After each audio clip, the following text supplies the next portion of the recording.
with our eyes and ears, we perceive but a small portion of our universe, the light and sound frequencies that our biological circuitry perceives and processes as fractional. And when you add space to that equation, it is infinitesimally small. It was understood that the human instrument would have its limitations, but like all things that are designed by our Creator, there are compensatory factors, which in this case is the human emotional system. Our emotions are what connect us to the broader universe and the energetics that radiate from First Source.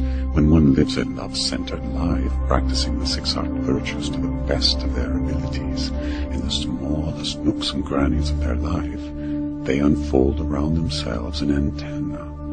This antenna is etheric.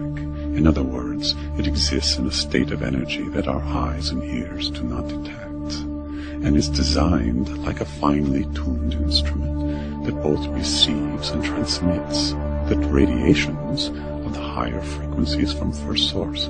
So this antenna surrounds our human instrument, occupying the same space as our body, and yet because it's composed of light frequencies of a high nature, it's not bound to the reality and limitations of a third dimension, like our physical body, for instance.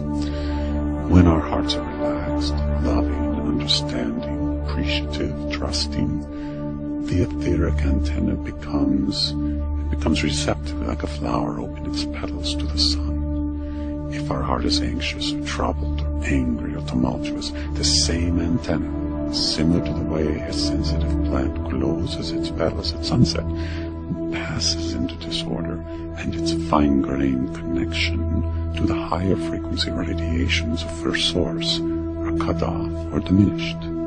This etheric antenna, from a biological standpoint, is anchored in the 7 glands of the endocrine system, which act as receptors that translate the higher frequencies of the spirit domain to the body and mind, so that the mind can process the encoded information and the body can act upon it. Mm-hmm. Is this the same thing as the 7 chakra system? Yes. Now, when people express anger or hatred, especially over time, their antenna can be damaged, or more precisely, its sensitivity is diminished, causing a vicious cycle, because at some level they realize that they're not receiving the ultrafine perceptions, which is their birthright. It is precisely these ultrafine perceptions that activate the individual. It's important to note that this antenna is never damaged from external emotions. In other words, negative emotions directed at you or others from an external source. Instead, it's diminished only by your own emotions of hatred, anger, frustration, and resentment. So you see, your spirit's presence in your life is directly proportional to this etheric antenna's well-being. It's a very delicate, wondrous, even miraculous facet of the human instrument and its bond with spirit.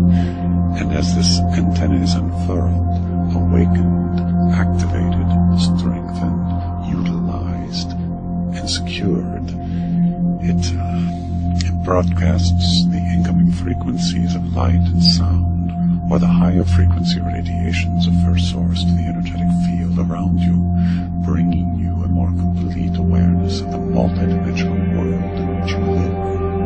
Now, this luminous field that surrounds you is not an island anymore. As I said, the islands are rising up as a continent of consciousness, and this continent is the collective entity I spoke of earlier. So what is the activation then? The higher self, working in conjunction with spirit, is always the activator. It instructs the human instrument on the fundamental truths of the 6 art virtues even before the individual can read or speak. These are innate understandings.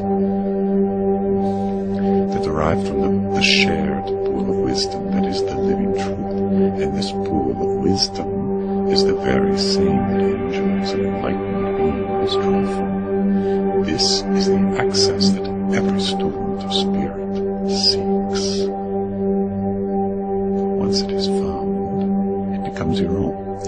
once it is found, you realize that the circuitry of the heavens, of the material galaxies, star systems, and right down to the planet, and your own human instrument, they are all aligned in a coherent design that makes the access to the shared pool of wisdom possible. The only thing that you need to do is to activate the etheric antenna transmitter, which is another way of saying, listen to your heart, and then sustain and expand this activation by living a love-centered life. It almost sounds too simple. Yes, it is simple. There is no complexity here because it is natural. It is with the grain, where the friction of effort is removed from the task. And because of the incoming energetics of our time, the task is even simpler. I understand that there are many complex techniques related to posture and breathing and mantras and visualizations and so forth. I don't discount these techniques or approaches. Activation is a highly personal process, and if your higher self leads you to undertake these approaches, then do so by all means. But also remember that the complexity can mislead. It can create a separation from your spiritual understanding that lives ever present in your heart. What matters is not how much we know about the spiritual techniques of the so-called masters, or even how well we exercise this knowledge. What matters is our ability to love and to express this love into the finest grain realities in our life.